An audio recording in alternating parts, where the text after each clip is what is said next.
Covering Florida, a rare double execution is set to take place later this month. The state plans to execute 2 death row inmates on July 28th. Governor DeSantis signed a new death warrant yesterday for 68-year-old James Aaron Duckett after the Florida Supreme Court lifted a stay of his execution.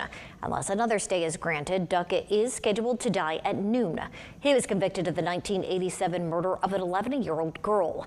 His March execution was delayed for DNA testing that could have exonerated him, but officials say the results produced no new evidence.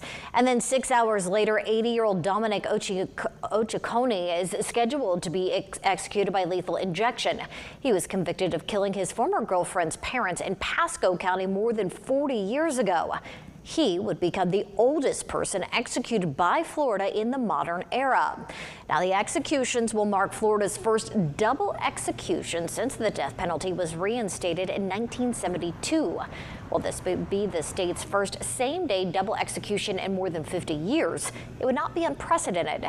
State records show Florida has carried out multiple executions on the same day several times. That includes 4 executions in a single day on 4 occasions. Twice in 1936 and again in 1941 and 1942.